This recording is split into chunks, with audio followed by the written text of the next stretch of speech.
कब्रिस्तान की भयानक रात अंधेरी रात थी। आसमान पर बादल छाए हुए थे और हवा में एक अजीब सी ठंडक थी। कस्बे की गलियां सुनसान पड़ी थीं और हर तरफ खामोशी का राज था।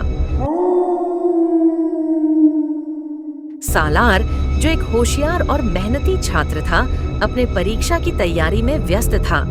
उसका कमरा कब्रिस्तान के बिल्कुल करीब था और खिड़की से बाहर का नजारा सीधे कब्रों तक जाता था।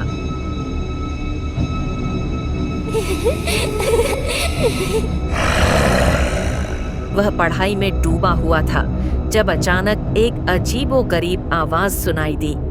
ऐसा महसूस हुआ जैसे कोई फुसफुसा रहा हो या शायद कोई सुबक रहा हो। सालार ने चौंक कर खिड़की की तरफ देखा, लेकिन वहां कुछ भी नजर नहीं आया। कुछ देर बाद वह दोबारा अपनी पढ़ाई में मशगूल हो गया, मगर जैसे ही उसकी नजर फिर से खिड़की की तरफ गई, उसका दिल एक पल के लिए कांप उठा। कब्रिस्तान के अंधेरे साए में एक औरत खड़ी थी, साड़ी में लिपटी हुई, स्थिर, शांत। सालार के शरीर में सिरहन दौड़ गई। यह इस समय यहाँ क्या कर रही है? उसने खुद से सवाल किया।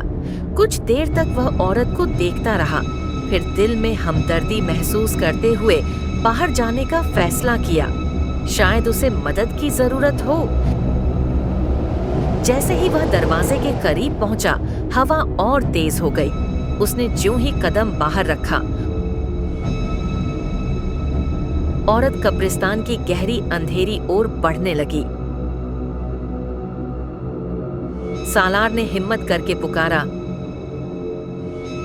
बीबी, आप यहाँ इस वक्त क्या कर रही हैं? औरत अचानक रुक गई। उसका शरीर स्थिर हो गया।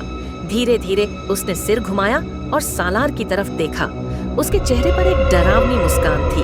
आंखें जलते हुए अंगारों की तरह लाल हो चुकी थीं और उसकी त्वचा पर गहरे नीले निशान थे, जैसे कोई भयानक घाव हो। सालार की रीढ़ में ठंडक दौड़ गई। उसके कदम पीछे हटने लगे, सांस तेज हो गई, दिल जोर जोर से धड़कने लगा। अचानक औरत ने एक चीख मारी, ऐसी चीख कि पेड़ों पर बैठे परिंदे घबराकर उड़ गए और सालार के पैर जमीन में जैसे जकड़ गए। सालार के होश जवाब देने लगे।